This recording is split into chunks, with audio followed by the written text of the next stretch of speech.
The guys at TSN just came together and made themselves a product that has given us so much fuel to talk about. Let's go over to the Daily Face-Off podcast, because what they did on their recent segment was they brought on a few very special guests that I wanted to highlight here today. Their recent episode had Frank Cervelli, Pierre LeBrun, and Darren Dreger on, and they discussed just a boatload of trade rumors and organizational things, trade ideas, hypotheticals, all that stuff. It was a great listen. So if you have a spare hour, I recommend going over and checking out the product over there. But with conversation with some of the biggest NHL insiders comes some big information leaked from these NHL insiders. And as a result, we're taking a look today at one of the big pieces of information that was acquired via that little podcast. And I wanted to make a video about it because when it comes to big NHL trades, you know, when you have young prospects and, quite frankly, very valuable prospects at the helm, it's rare to see these guys ever get traded. You see the one odd name that gets thrown out there. Oddly enough, Vegas is the one that comes to mind immediately because they had Nick Suzuki traded to Montreal. They had Eric Bronstrom traded to Ottawa. I mean, they got Stone and Pacioretty, so that's pretty cool. But still, when you have big-name NHL prospects that are highly touted, it's very rare to see these guys ever on the move unless the name they're getting back in return is that big of a deal. Like a Stone, like a Pacioretty, like a Mattias Ekholm? I don't know about that.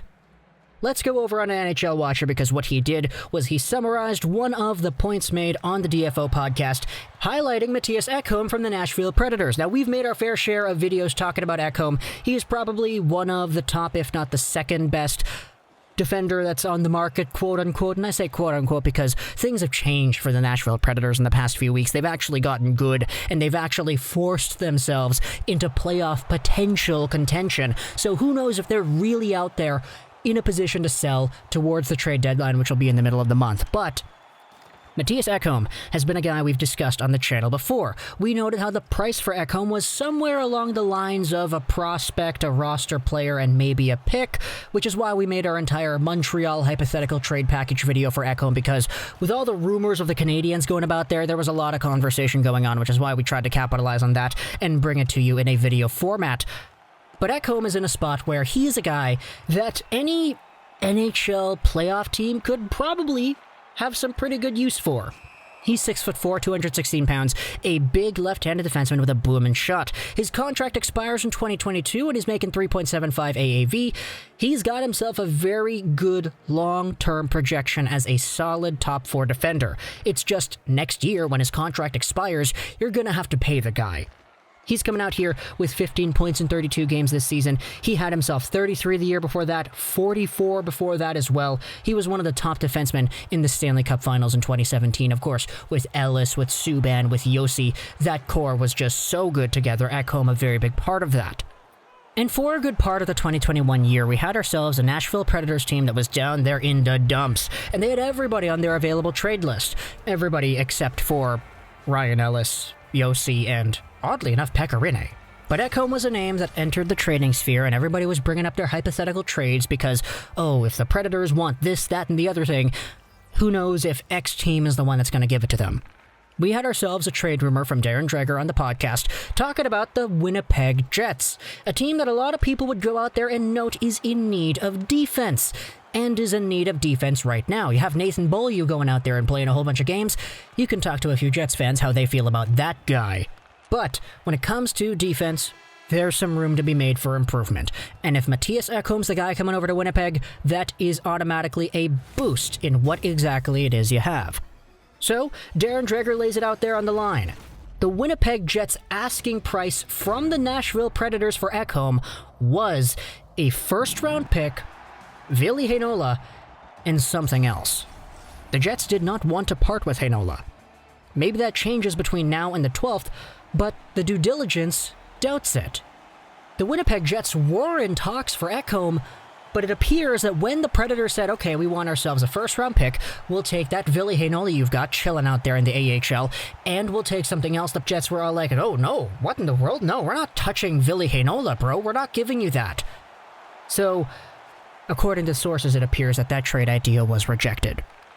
Which is why I wanted to talk about it here, because, as I said, young, valuable NHL prospects almost never get traded, especially the ones that are first-round caliber and that were drafted literally like 2 years ago. Let's take a look at that 2019 NHL entry draft. You take a look at where Ville Heinola was drafted. He was just outside the top 15. He was a 20th overall pick. Taken after the guys like Cole Caulfield, Krebs, Newhook. He was in that territory. I honestly would not have been surprised if Ville Heinola went somewhere in the 15-ish range, especially since we knew that Philadelphia was going out there maybe getting a defenseman, which they did. They got Cam York. Arizona took Victor Soderstrom. They actually traded up to get him at 11th overall. And then you had, of course, Montreal that was projectedly going for a defenseman. Apparently they were interested in Cam York, and there was a lot of speculation that said that maybe Heinola was going to be their guy as well. But hey, they took Caulfield instead. So, nice. But Ville Heinola was that guy that I kind of saw as a top 20-ish caliber talent in the 2019 NHL entry draft. Just the way this guy's able to go out there and play his game. You take a look at what he did immediately after getting drafted. You actually had him suit up in the Winnipeg Jets system full-time for 8 games, and he had 5 points. He was 18 years old, and he made the jump from the 2019 draft to the NHL immediately alongside of Hughes, Kakko, and Kirby Dach. And that in itself is not a bad feat.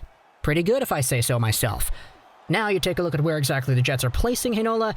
He's been bouncing up and down low now to the Finnish League, 14 points, 19 games over there with Lukko. Awesome production, really big bounce back up from what he had in 2019-20 with the same club, and he played 1 game with the Jets because the rest of his time has been spent in the AHL.